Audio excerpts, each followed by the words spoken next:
नमस्कार, आप देख रहे हैं आज तक। आपके साथ मैं हूं अर्पिता और मेरे साथ इस वक्त दिल्ली के डिप्टी सीएम मनीष सिसोदिया जुड़े हैं। और जिस तरीके का काम दिल्ली में हुआ है स्कूलों के लिहाज से, स्किल डेवलपमेंट के लिहाज से, उस पर ही वो आज बात करना चाह रहे हैं। मनीष सिसोदिया जी, सबसे पहले मैं ये जो बिजनेस स्किल की बात की जा रही है वो क्या है, मैं समझना चाहूंगी।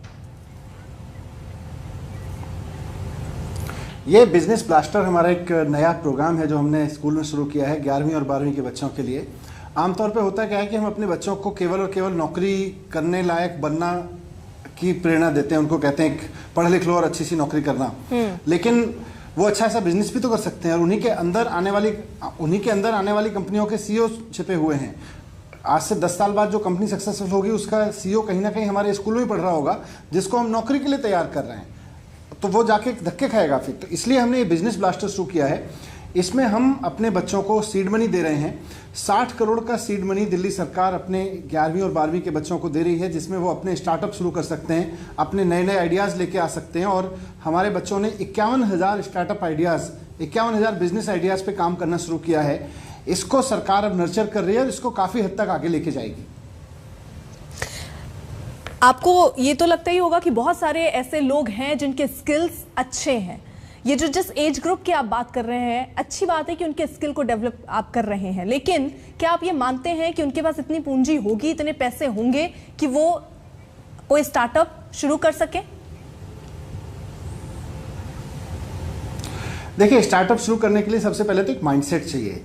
सरकार स्कूलों में इस प्रोजेक्ट के जरिए और पूरा हमारा जो पढ़ाई है उसमें उनको माइंडसेट दे रही है और साथ में सीड कैपिटल भी दे रही है कि अगर आप एक छोटा आइडिया लेके आते हैं, छोटे से आइडिया पे आप काम करना शुरू कीजिए। जैसे ही आप इसको आगे बढ़ेंगे, सरकार ने पूरा प्लान बनाया हुआ है कि किस तरह से मार्केट से आपको कैपिटल मिल सकती है। सरकार आपको मार्केट के सामने भी रखेगी, एक्सपोज करेगी, ताकि मार्केट के लोग आके, बड़ी बड़ी कंपनीज के सीईओज, बड़े बड़े बिजनेस प्रोमोटर्स, इन्वेस्टर्स आके आपकी छोटी कंपनियों में इन्वेस्ट करें और आपकी कंपनी को ग्रो होने का आगे रास्ता मिले। और इसको हम अगले 4-5 साल तक हैंड होल्ड करेंगे।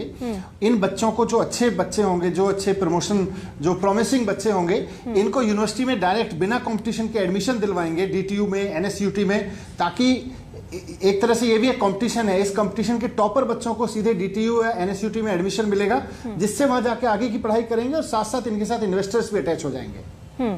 तो यानी आप कुछ बच्चे जिनके पास इतनी अच्छी स्किल होगी उनको चिन्हित करेंगे और इन्वेस्टर मिल जाए, ये प्रयास सरकार की तरफ से होगा। सरकार इनके आइडियाज को, इनके अभी तक के सक्सेस को पूरा एक इन्वेस्टर्स के सामने रखेगी और इन्वेस्टर्स उसमें इन्वेस्ट करेंगे। अगर इन्वेस्टर्स को वो प्रॉमिसिंग लगेगा, और वो इन बच्चों की योग्यता पे निर्भर करेगा, लेकिन इनकी बच्चों की योग्यता ये डेवलप करने का काम इस कंपनी को, जो अभी वो शुरू कर रहे हैं सरकार के सीड मनी से, इनको बिजनेस कोच दिलाने का काम, इनके आइडिया को नर्चर करके आगे बढ़ाने का काम, इसमें सरकार पूरी तरह से मदद कर रही है बच्चों की। और 51,000 बिजनेस आइडियाज हमारे 11वीं और 12वीं के बच्चों ने डेवलप किए, जहां वो खुद अपने लिए भी जॉब जनरेट कर रहे हैं और दूसरों के लिए भी जॉब जनरेट कर रहे हैं। अब वो नौकरी ढूंढने वाला नहीं, नौकरी देने वाला बन रहे हैं। बहुत ही बढ़िया बात है। और इस लेवल पे अगर कोई भी सरकार सोच रही तो ये भी एक सराहनीय कदम है, जिसके लिए देखिए मैं तारीफ करूंगी दिल्ली सरकार की। लेकिन इसके साथ साथ जरा ये भी बताइए कि क्या कोई फंड सरकार की तरफ से भी कुछ चुने हुए बच्चों को दिया जाएगा उनके स्टार्टअप को शुरू करने के लिए?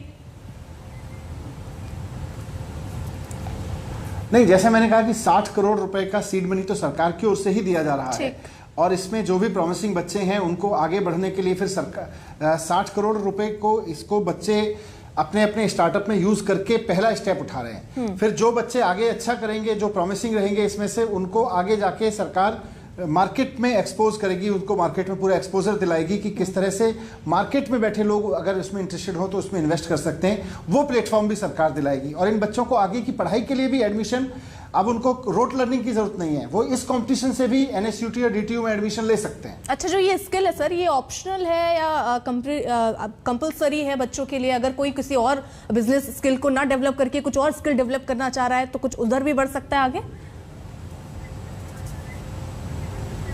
बिल्कुल, वो तो बच्चों के ऊपर ऑप्शन है। देखिए, अभी पूरे स्कूलों में हमारे यहाँ लगभग 99% स्कूलों में हमारे यहाँ पूरा एम्बियंस बच्चों के इर्द गिर्द यही है कि भाई पढ़ लो, और अच्छे से पढ़ लोगे तो अच्छी सी नौकरी मिल जाएगी। उसको कोई ये कहता ही नहीं कि तुम कुछ अच्छा बिजनेस करने के बारे में भी सोचना, कुछ नया करने के बारे में भी सोचना। उसको केवल और केवल एक नौकरी ढूंढने के लिए सब लोग पढ़ा रहे हैं। हम यहाँ से ये पैटर्न बदल रहे हैं। हम बच्चों को कह रहे हैं कि आप चाहो तो नौकरी करने के लिए पढ़ लो, आप चाहो तो अच्छी बिजनेस शुरू करने के लिए पढ़ लो, आप अच्छे से पढ़ लो, नौकरी भी कर सकते हो और बिजनेस भी कर सकते हो। उसका माइंडसेट चेंज कर रहे हैं हम यहाँ से, उसके अंदर के डर को निकाल रहे हैं यहाँ से हम। लेकिन उस डर का क्या, मान लीजिए स्टार्टअप शुरू करते हैं और उसमें लॉस हो जाता है, क्योंकि बहुत सारे स्टार्टअप जो देश में शुरू हुए हैं, तकरीबन 10 से 15% ही ऐसे स्टार्टअप है जो सक्सेस उतने रहे हैं या फिर वो बहुत ही बदहाली की कगार पर हैं। उस वक्त अगर कोई सपोर्ट चाहता है या उस समय अगर कोई दिक्कत होती है, क्या उसके लिए भी कोई प्लान सरकार ने तैयार किया है?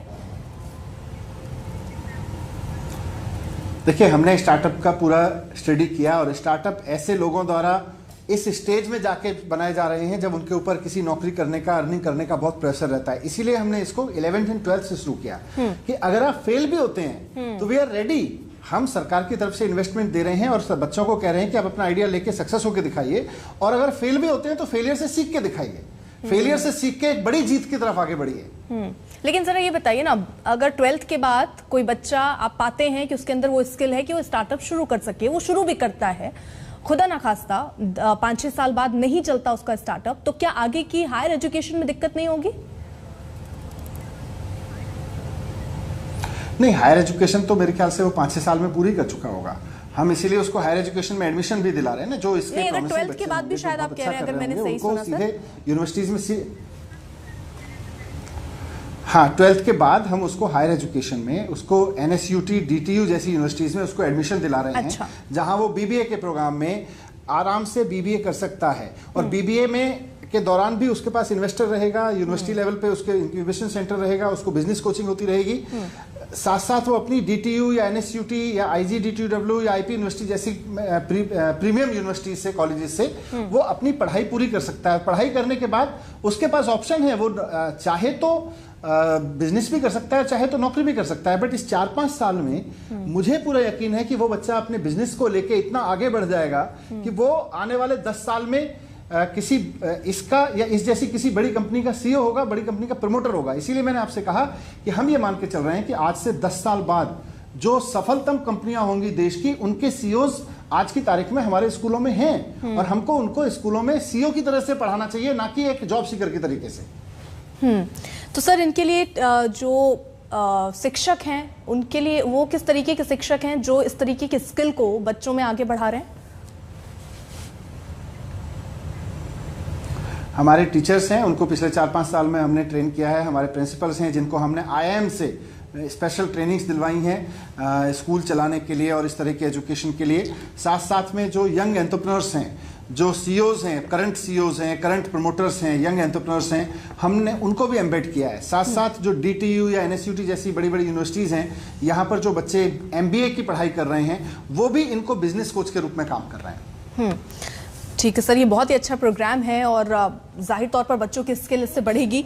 कोरोना के लिए सर मैं पूछूं, क्या तैयारियां हैं दिल्ली सरकार की?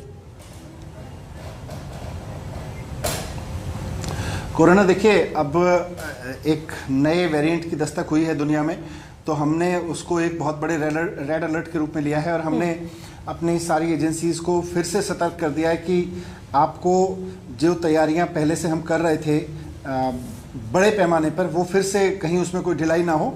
और ऊपर से जो भी मेडिकल एक्सपर्ट्स देश को जो एडवाइस दे रहे हैं, भारत सरकार के जो मेडिकल एडवाइजर्स हैं, एक्सपर्ट्स हैं, उनकी जो भी सलाह होगी हम उसके हिसाब से प्रोटोकॉल को आगे बढ़ाते चले जाएंगे। सर, डबल डोज की क्या स्थिति है दिल्ली में?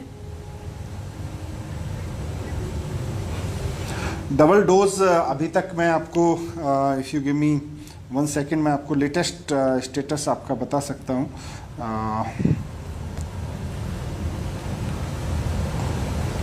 1 सेक, मेरे पास आज का शाम का 86,000 लोगों को, 86 लाख लोगों को डबल डोज लग चुकी है और 1 करोड़ 37 लाख लोगों को सिंगल डोज लग चुकी है। तो ये काफ़ी सेटिस्फैक्ट्री है। अभी हमने अपने जो वैक्सीनेशन की टीम्स हैं उनको भी अलर्ट किया है कि जितना जल्दी हो सके उतना जल्दी और मैक्सिमम लोगों को जिनका टाइम पूरा होता जा रहा है, बिकॉज डबल डोज के साथ टाइम पीरियड भी इंपॉर्टेंट है। तो जैसे जैसे टाइम पूरा होता जा रहा है, कोई भी आदमी ऐसा ना बचे जिसका टाइम पूरा हो गया है और उसको अभी डबल डोज नहीं लगी है। लक्ष्य सर कुछ तय किया है कि इतने महीने या 1 महीने 2 महीने में दिल्ली वासी पूरे डबल डोज ले चुके होंगे? हमारा टारगेट है कि हमारे पास में कुल जो टारगेट है हमारा वो 1.5 करोड़ लोगों को डबल वैक्सीनेट करने का है। तो कम से कम हम 50 लाख डोज इस महीने अगर हमको उतने नंबर में अवेलेबल भी होती रहेंगी तो निश्चित रूप से हमारा पूरा टारगेट है कि हम 50 लाख लोगों को वैक्सीनेट कर सकें, जिसमें अब करीब 13 लाख लोग हमारे 1.5 करोड़ के टारगेट में रह गए हैं सिंगल डोज के लिए और बाकी सब डबल डोज के लिए हैं। तो जितना पुश हो सकता है हम इसको डबल डोज के लिए कर रहे हैं। सर, ये नए वेरिएंट को लेकर जो कदम उठाए जा रहे हैं केंद्र सरकार की तरफ से, वो ठीक लग रहे हैं आपको? क्योंकि कमर्शियल फ्लाइट पर क्या फिर से विचार करना चाहिए, आपको लग रहा है? आपकी आवाज ब्रेक हुई, सॉरी जी। मैं फिर से सवाल दोहरा देती हूँ सर, ये इंटरनेशनल फ्लाइट्स भी शुरू करने जा रहे हैं, आपको लगता है कि इस तरफ और विचार करना चाहिए? जो कदम केंद्र सरकार की तरफ से उठाए गए उसको कैसे देख रहे हैं आप? देखो, पिछले 2 साल में सारी गवर्नमेंट्स ने देश भर में, दुनिया भर में सबने सीखा है, मेडिकल एक्सपर्ट्स ने भी सीखा है और गवर्नमेंट ने, एडमिनिस्ट्रेटर्स ने भी सीखा है। तो आई एम श्योर कि भारत सरकार सारी चीज़ों को लेके पहले से बहुत अलर्ट पे है और जैसे जैसे उनकी तरफ से राज्य सरकारों को इंडिकेटर्स आएंगे कि अब क्या स्टेप्स उठाने हैं वो भी हम उठाएंगे, अपनी तरफ से हम तैयारी कर रहे हैं। लेकिन इंटरनेशनल लेवल पर इसके कम्युनिकेशन को रोकने के लिए, इसके स्प्रेड को रोकने के लिए पिछले 2 साल में जो कुछ सीखा है वो सब हमें अप्लाई करना चाहिए, वो चाहे फ्लाइट्स बंद करने का हो या कोई और तरीके हों। तो सरकार जो भी सारी चीज़ों को नज़र में रखते हुए, मद्देनज़र रखते हुए कदम उठाएगी, हम उसमें साथ हैं। ठीक है। सर, जरा मैं आपसे ये भी जानना चाहूंगी, पंजाब की पॉलिटिक्स को लेकर भी 1-2 सवाल रखना चाहती हूँ जल्दी से, क्योंकि मुझे पता है आपके पास वक्त कम है।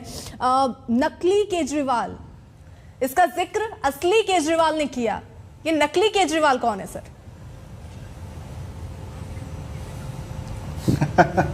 पंजाब के लोग जानते हैं सर, आप नाम बता देंगे तो मोहर लग जाएगी कि कौन है वो नकली केजरीवाल। पिछले 7 नहीं, आप भी जानते हैं, वो भी जानते हैं, लोग अच्छी तरह से जानते हैं और नकली केजरीवाल भी जानते हैं कि वो केजरीवाल जी को कॉपी करके अपने आप को प्रोजेक्ट करने की कोशिश कर रहे हैं कि देखो भाई मैं आम आदमी हूं। लेकिन आम आदमी खुद को कहने से कोई आम आदमी नहीं हो जाता है, कुछ करना पड़ता है, सिर्फ बात करने से नहीं होता है। तो यानी इशारा समझे ये चरणजीत सिंह चन्नी की तरफ था। आम आदमी पार्टी इसमें आप बेहतर जज कर पा रही हैं। मनीष जी, ये जो बिजनेस ब्लास्टर प्रोग्राम है, इसका फ्यूचर आप कैसे देखते हैं? अगर कुछ शब्दों में इसको समझाना हो तो कैसे समझाएंगे? देखिए, बिजनेस ब्लास्टर प्रोग्राम से बहुत सारे कंपनियां जो आमतौर पे लोग ग्रेजुएशन करने के बाद बनाते हैं और फिर उनके ऊपर प्रेशर रहता है उस वक्त बहुत अर्निंग का, वो एक्सपेरिमेंट करने की स्टेज में नहीं रहते हैं, नया करने की स्टेज में नहीं रहते हैं। 11th-12th के बच्चे, क्योंकि उनके ऊपर अर्निंग का इतना बड़ा प्रेशर नहीं है, तो नए आइडियाज़ को डेवलप करके नए तरीके से करने का जो फ्यूचर है, तो आज से 10-15 साल बाद मैं स्कूलों से निकलने वाली इन कंपनीज को बहुत बड़ी कंपनीज के रूप में देख रहा हूँ, जो ना सिर्फ इकोनॉमी में कंट्रीब्यूट कर रही होंगी बल्कि बहुत सारे जॉब्स क्रिएट कर रही होंगी, जिसकी हमारे देश में बहुत कमी है। जी, बहुत बहुत शुक्रिया, आप जुड़े मनीष जी। बहरहाल ये एक बड़ा प्रोग्राम जो दिल्ली सरकार की तरफ से लेकर आया जा रहा है और सीधा सा मतलब इसका यही है कि वो बच्चे जो अलग अलग स्किल डेवलप नहीं कर पा रहे हैं या जिनमें वो स्किल है लेकिन वो डेवलप नहीं हो रही है, उसको लेकर आगे बढ़ने की तैयारी। एक छोटा सा ब्रेक, देखते रहिए।